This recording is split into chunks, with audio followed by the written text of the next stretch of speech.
Queria perguntar ao senhor, até como foi secretário de Educação, uma dificuldade que acontece hoje. O professor, ele é de uma certa forma explorado pelo Estado e também pelos pais, ao meu ver, e eu queria a sua opinião sobre isso, que é a situação seguinte: o pai, ele hoje pensa que o professor é que deve fazer tudo com o seu filho, educar, dar bons modos, gerar. Eu sou do tempo que eu tinha que estudar o SPB, Educação Moral e Silva, cantar o hino nacional em pé, lá na Vila Nova, lá em Londrina, antes de entrar na sala de aula.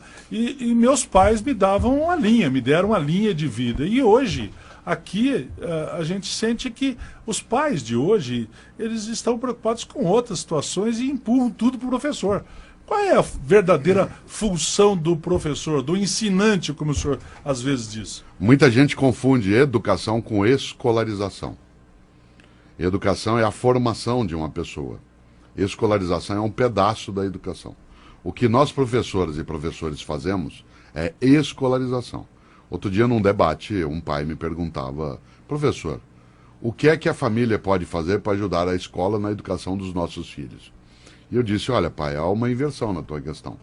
Não é a família que ajuda a escola na educação dos teus filhos, é o contrário. É a escola que ajuda a tua família na educação dos teus filhos, fazendo escolarização. Você tem uma, duas crianças, e os tem durante 24 horas por dia, espera até o fim da tua vida. Nós as temos 30, 40 numa sala de aula durante 4 horas. Se você supõe que tendo só duas, né, você tem dificuldade de fazer, imagine se nós, né, com um conjunto de crianças, conseguiríamos substituir o que é a tarefa da família. Por isso, assim como hoje tem o personal trainer, assim como tem o personal stylist, para ajudar a pessoa a se vestir, alguns acham que tem personal father e personal mother. Isto é, gente que substitui o pai e a mãe nisso. Não. A tarefa de educação dos filhos é da família em primeiro lugar e do poder público de forma secundária. A escola faz escolarização. Por isso, se a família não cumpre aquilo que ela precisa cumprir, a escola não dará conta. E não adianta entregar. Claro que também não adianta a escola dizer o que eu posso fazer. É preciso fazer uma parceria com as famílias, de modo a também formar os pais. Porque uma parcela dos pais está perdida. Ela não sabe o que tem. Ela vive uma situação de submissão com os filhos. Te dou um exemplo banal. Aliás, eu falava isso hoje num comentário na rádio, ao vivo em São Paulo, pelo telefone. Você imagine, quando eu era menino, e eu não estou querendo falar do passado para voltar a ele, mas ter algumas referências. Quando eu era menino, que eu chegava num restaurante, né, com o pai e a mãe, meu pai dizia assim: Mário, sente-se. Essa era a frase. E eu sentava. Qual é a frase hoje do pai e da mãe? Filhinho, onde você quer sentar? O que você quer comer? O que você quer assistir? Deixa a escolha para o filho. Isto é, você oferece a uma criança de 8, 9 anos, em nome de um carinho, algo que a deseduca. É óbvio que eu sou avesso, contrário a espancamento, a bater, mas não sou contrário de maneira alguma a uma educação que seja firme.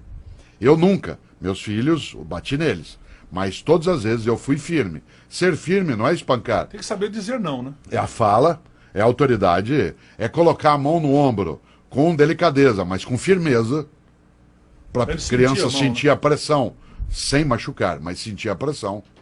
Isso significa que, pode parecer pouco, mas há uma diferença significativa de formação de um caráter, de uma criança de 10 anos de idade, por exemplo, de eu dizer a ela: sente-se, e dizer a ela: onde você quer sentar?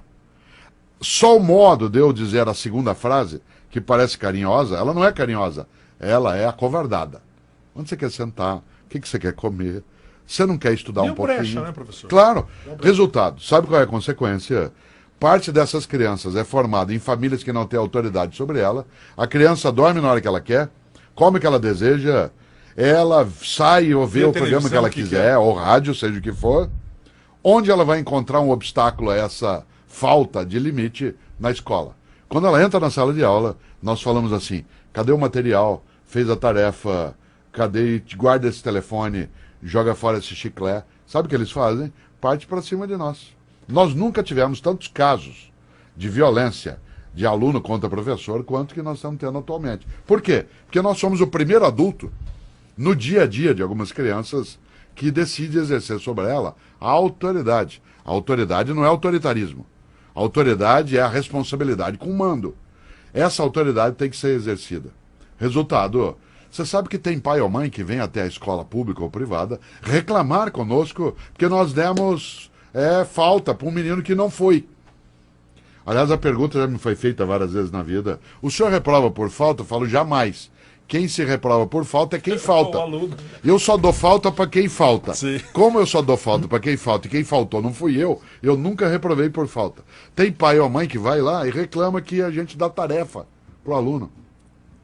Nós estamos formando, e isso precisa cuidado, nós estamos formando uma geração um pouco mais fraca, que não pega no serviço. Né? A gente está formando gente, como a gente diz no interior, que não pega no breu. Mas aí é proibido trabalhar com 14 anos. Eu comecei a trabalhar, meu primeiro registro em carteira foi com 14 anos. Eu tenho 35 anos de carteira assinada. Já 36. E com 14 anos eu já trabalhava, mas trabalhava desde os 9. Vendendo doce, entregando doce. É que é diferente. Por exemplo, a lei permite que você tenha o trabalho como menor aprendiz. E se há uma empresa familiar, que é o caso de muitos lugares no Paraná, em Santa Catarina e no Rio Grande, aí você tem autorização, desde que você não se ausente da escola. Isso. No teu caso, o trabalho não obrigatoriamente te impedia de ir à escola.